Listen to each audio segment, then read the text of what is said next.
Hello everyone, ये lecture आपका BSc first year के स्टूडेंट्स के लिए है और इसमें हम आपका इलेक्ट्रिसिटी और मैग्नेटिज्म पेपर देख रहे हैं।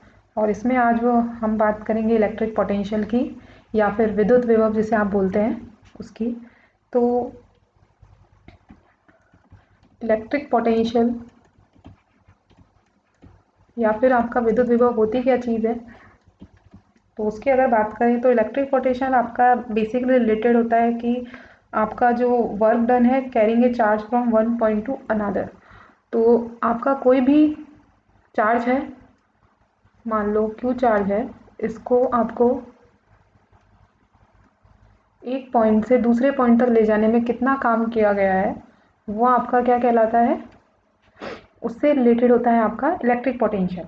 ठीक है, अगर आपके चार्ज डिस्ट्रीब्यूशन है, मान लो कोई चार्ज डिस्ट्रीब्यूशन है, देखो अगर चार्ज है तो उसके कारण आपके क्या प्रोड्यूस होगा, इलेक्ट्रिक फील्ड या फिर विद्युत क्षेत्र होगा। और इलेक्ट्रिक पोटेंशियल में आपसे क्या, अगर आपसे ये पूछा जाए कि उसके द्वारा किया गया एक चार्ज को अगर इलेक्ट्रिक फील्ड में एक पॉइंट से दूसरे पॉइंट में ले जाया जाए तो वो कितना वर्क डन होगा या फिर कितना कार्य उस चार्ज के द्वारा किया जाएगा, तो वही आपका क्या कहलाता है, वही आपका इलेक्ट्रिक पोटेंशियल कहलाता है। सो मान लो आपका कोई ए या बी पॉइंट है जो आपके इलेक्ट्रिक फील्ड में है, तो एक चार्ज को ए से बी तक मूव कराने में आपका कितना वर्क डन होगा। इलेक्ट्रिक फील्ड या आपके इलेक्ट्रिक फील्ड में है आपके दो कोई चार्ज डिस्ट्रीब्यूशन है उसके कारण इलेक्ट्रिक फील्ड है और उसमें आपके दो पॉइंट ए और बी दिए हुए हैं। तो इनमें इलेक्ट्रिक फील्ड के अगेंस्ट आपके कितना काम करना पड़ेगा एक चार्ज को पॉइंट ए से पॉइंट बी तक ले जाने के लिए, तो उस चीज़ को हम क्या बोलते हैं, अ, वो चीज़ आपका इलेक्ट्रिक पोटेंशियल कहलाती है।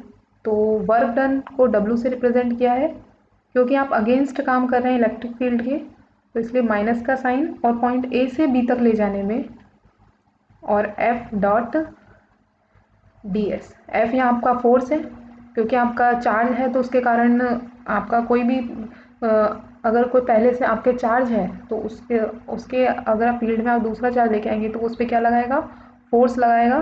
तो ये फोर्स है और डी एस आपकी क्या है, एक स्मॉल डिस्प्लेसमेंट है जिसको हमने डी एस बोला है। ठीक है, इधर हम क्या करेंगे, जो हमने चार्ज लिया है जिसको हम ए से बी तक लेके जा रहे हैं वो हमने एक यूनिट चार्ज लिया है। ठीक है, तो इसलिए आप एफ आपका क्या होता है, Q0 E। अगर हम यूनिट चार्ज लेंगे तो आपका फोर्स किसके बराबर हो जाएगा, इलेक्ट्रिक फील्ड के बराबर। तो अगर आप यूनिट चार्ज लेंगे तो यहाँ हम क्या कंसिडर करते हैं कि हम एक यूनिट चार्ज को पॉइंट ए से पॉइंट बी तक लेके जा रहे हैं, तो आपका वर्क डन क्या हो जाएगा उस केस में, उस केस में आप लिख सकते हैं ई डॉट डी एस। ठीक है, फोर्स आपका इलेक्ट्रिक फील्ड की इक्वल हो जाएगा। ठीक है, इलेक्ट्रिक फोर्स यहाँ पे लिया गया है। तो अगर आप इस इंटीग्रल को देखें तो इस इंटीग्रल को देख के आपका क्या लगता है कि ये जो आपका इंटीग्रल है वो डिपेंड करेगा किस पे, पाथ पे, कि आप किस पाथ से होकर ले जा रहे हैं। मान ला एक पाथ आपका ये है, ये पाथ 1 है, ये आपका पाथ 2 है। देखो बहुत सारे पाथ, बहुत सारे आपके रास्ते हो सकते हैं जिसके थ्रू आप आपके चार्ज को पॉइंट बी से या फिर पॉइंट ए से पॉइंट बी पर लेके जा सकते हैं। तो ये एक हो गया, दो हो गया, इसी तरह से आपके बहुत सारे पाथ हो सकते हैं। तो ये आपका किस पे डिपेंड करे, किस पे डिपेंड करना चाहिए इस इंटीग्रल को, आपके कि किस पाथ के थ्रू आप लेके जा रहे हैं। तो अलग अलग पाथ के लिए आपका इसका क्या आना चाहिए, अलग अलग आना चाहिए, लेकिन ऐसा नहीं होता है क्योंकि आपका इलेक्ट्रिक फील्ड एक कंजर्वेटिव फील्ड होता है। ठीक है, संरक्षित आपका क्षेत्र होता है। तो उसके कारण आपके क्या होता है, जिस भी पाथ से आप कोई भी पाथ चूज कर, आपका जो ये इंटीग्रल होता है ये सिर्फ आपका पाथ पे डिपेंड नहीं करता, ये सभी पाथ के लिए क्या आता है, सेम आता है। तो आपका इंटीग्रल क्या होता है, सेम फॉर ऑल पाथ। तो अगर हम एक छोटा सा एग्जांपल देके समझें, सो हम क्या करेंगे, एक मान लो चार्ज दिया हुआ है आपका, अगर इस चीज़ को हम एक एग्जांपल के थ्रू समझे तो क्यू चार्ज दिया हुआ है, एक सिंगल चार्ज है जिसके कारण आपका कोई फील्ड है। इस फील्ड में दो पॉइंट आपके हैं बी और पॉइंट ए।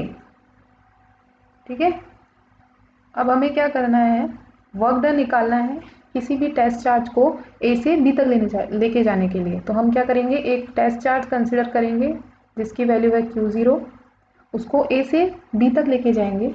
तो ए से बी तक जो हम पाथ चूज़ करेंगे वो सबसे पहले हम सिंपलेस्ट केस कंसिडर कर रहे हैं कि हम किस तरह से लेके जाएंगे। तो ए से बी तक जाने के लिए हमने पाथ चूज़ किया है कि एक रेडियल पाथ चूज़ कर लिया ए डैश, और फिर ए डैश से कहाँ चले गए, बी चले गए। ठीक है, तो इसमें जितना वर्क डन होगा वही आपका क्या होगा, इसमें हम वर्क डन निकालें आपके, तो वो क्या आएगा, देखो ये ए से ए डैश गया, देखो क्यू के कारण जो आपका इलेक्ट्रिक फील्ड होगा वो किस डायरेक्शन में होगा, इस डायरेक्शन में, रेडियल डायरेक्शन में, या आपकी कौन सी डायरेक्शन होती है, रेडियल डायरेक्शन। ठीक है, और जो हमारा चार्ज जो मूव कर रहा है ए टू ए डैश, वो किस डायरेक्शन में कर रहा है, इस डायरेक्शन में कर रहा है। ठीक है, आर्क जो मूव कर रहा है हमारा इस डायरेक्शन में मूव कर रहा है, ए से ए डैश में। तो अगर आप इंटीग्रल करें तो माइनस पहले ए से A dash E dot D S, तो ये इन दोनों के बीच में जो एंगल होगा वो आपका 90 डिग्री होगा। ठीक है, तो जो आप आर्क से मूव कर रहे हो उसमें वर्क डन कितना आ रहा है, 0। और फिर हम दूसरा इंटीग्रल लेंगे प्लस ए डैश से अब कहाँ जाएंगे, B E dot D S. ठीक है, तो आपका बेसिकली किस पे डिपेंड कर रहा है, पाथ इस पे, क्योंकि इस आर्क के कारण तो आपका क्या हो गया 0, क्योंकि ये 90 डिग्री एंगल बना रहा है इलेक्ट्रिक फील्ड से, और ये आपका इलेक्ट्रिक फील्ड की डायरेक्शन में ही है। तो बेसिकली आपके किस पे डिपेंड कर रहा है, डिस्टेंस में, ए डैश और बी के डिस्टेंस के रूप में। इसी तरह से आप अगर आप निकालें ए से बी के बीच में, तो आपको पता है कि इलेक्ट्रिक फील्ड मोस्टली आपका किस पे डिपेंड करता है, आपका एक पॉइंट चार्ज के कारण आपका इलेक्ट्रिक फील्ड कितना आता है, तो आपको पता है वो आता है KQ अपॉन आर स्क्वायर। तो इसकी डिपेंडेंसी आपकी आर स्क्वायर पे है, और जो रेडियल डायरेक्शन है वो आर है। तो ये आपका क्या आ गया, एक चार्ज को ए से बी तक कैरी करने के लिए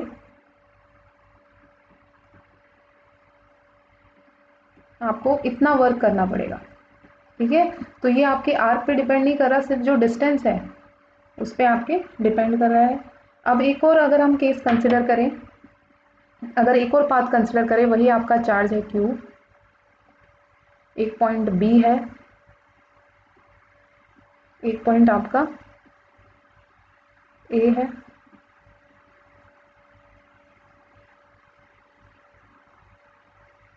मान लो यहाँ आपका एक पॉइंट A है, हमको A से किस पे जाना है, B पे जाना है। तो हमने क्या पार्ट चूज़ किया, पहले हम आर्क डिस्टेंस तय करते हैं, फिर हम A डैश पे जाते हैं, फिर एक आर्क डिस्टेंस तय करते हैं और फिर A डबल डैश पे जाते हैं, फिर एक आर्क डिस्टेंस तय करते हैं और A ट्रिपल डैश पे जाते हैं, और फिर किस पे जाते हैं, आर्क डिस्टेंस तय करके B पर।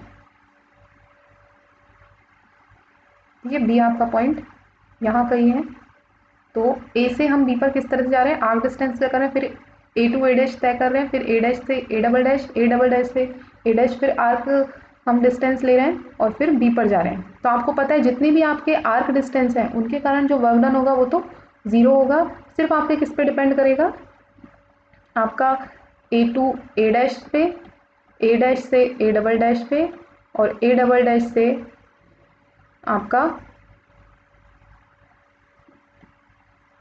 A ट्रिपल डैश पे, और A ट्रिपल डैश से आपका B से।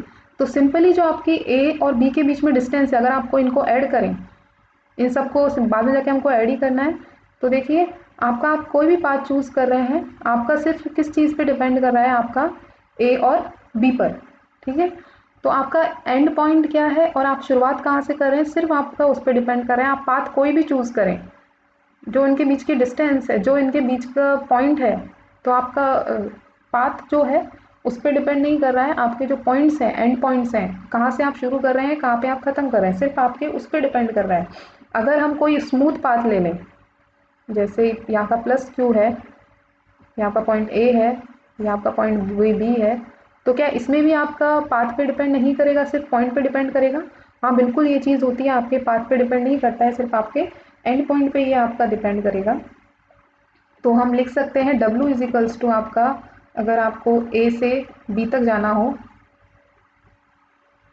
किसी भी पाथ के थ्रू, तो आपका वर्क डन क्या निकाल होता है, आपका ये चीज़ आपका वर्क डन होता है।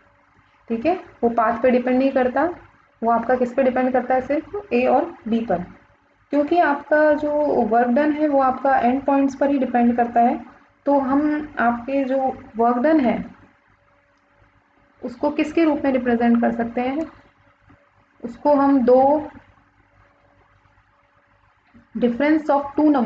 नंबर के डिफरेंस के रूप में रिप्रेजेंट कर सकते हैं, जिसको हम बोलेंगे साई बी या फिर साई ए और साई बी आपके क्या है, ये अभी हम बताएंगे। साई ए आपका जो है, पहले मैं एक डायग्राम बना लेती हूँ आपके। ये आपका ए टू बी है, ये आपका कोई रेफरेंस पॉइंट P0 लिया है। साई बी जो है वो आपका क्या है, साई बी है जो वर्क डन है आपका बी से ए तक लाने में P0 है आपके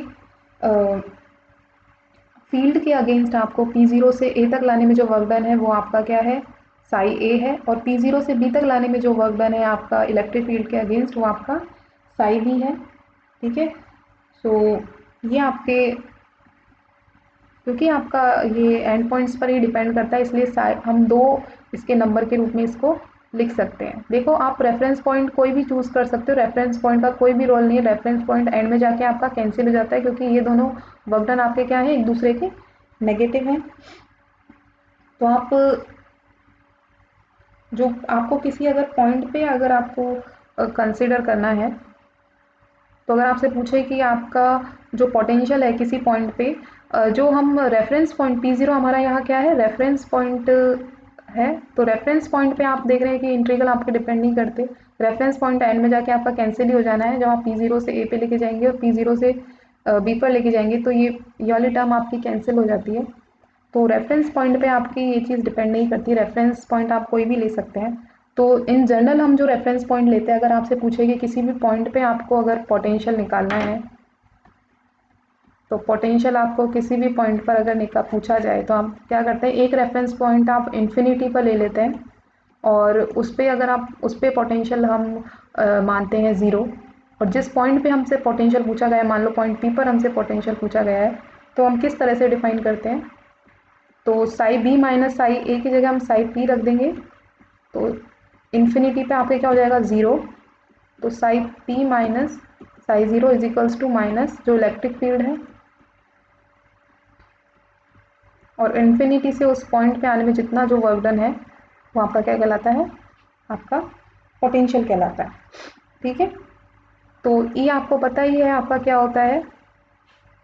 तो अभी हमने निकाला था कि Q अपॉन 4πε0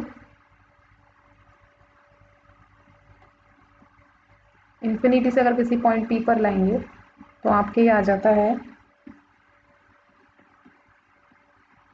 साई जो आपका है एक स्केलर क्वांटिटी है, ये ध्यान रखना, साई आपका स्केलर क्वांटिटी है, और ये आपके एक्स वाई जेड तीनों की टर्म्स में इसकी वैल्यू होती है। तो इसकी जगह आपके पास आएगा, आप डिफ्रेंशिएट करेंगे तो Q0 is equals to 1/r, जो P पॉइंट की डिस्टेंस है वो आपकी क्या है, r।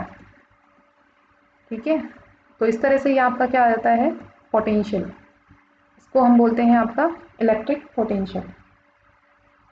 ओके, और इलेक्ट्रिक पोटेंशियल सेम आपका सुपरपोजिशन रूल फॉलो करता है। सुपरपोजिशन रूल जिस तरह से आपका फोर्स, कुलॉम फोर्स और इलेक्ट्रिक फील्ड आपके सुपरपोजिशन का लॉ फॉलो करते हैं, उसी तरह से आपका जो पोटेंशियल होता है वो आपका सुपरपोजिशन का लॉ फॉलो करता है। तो सुपरपोजिशन का लॉ आपको पता ही है कि आप अगर आपको किसी भी पॉइंट पर टोटल फोर्स निकालना हो, तो आप क्या करेंगे, जितने भी आपके चार्ज हैं उन सब के कारण जो फोर्स लग रहा है उसको क्या कर देते हैं, सिंपली ऐड कर देते हैं, तो आपका क्या निकल जाता है, टोटल फोर्स किसी एक पॉइंट पर। इस तरह से इलेक्ट्रिक फील्ड निकालना हो तो अलग अलग चार्ज के कारण आप इलेक्ट्रिक फील्ड निकाल सकते हैं और उनको ऐड कर सकते हैं, तो आपका टोटल आपका इलेक्ट्रिक फील्ड निकल आता है। इस तरह से आपको टोटल पोटेंशियल निकालना हो, तो आप क्या कर सकते हैं कि आप अ, किसी एक पॉइंट पर किसी एक चार्ज के कारण आप पोटेंशियल निकाल सकते हैं, और उन सबको ऐड करके अलग अलग चार्ज के कारण पोटेंशियल निकालो, उन सबको सिंपली ऐड कर दो, तो आपका किसी पॉइंट पर टोटल आपका पोटेंशियल निकल सकता है। तो यही आपका क्या होता है, सुपरपोजिशन का आपका रूल होता है। इसके अलावा आपके अगर आप इसका तो आज के लेक्चर में हम बस इतना ही पढ़ेंगे। Thank you.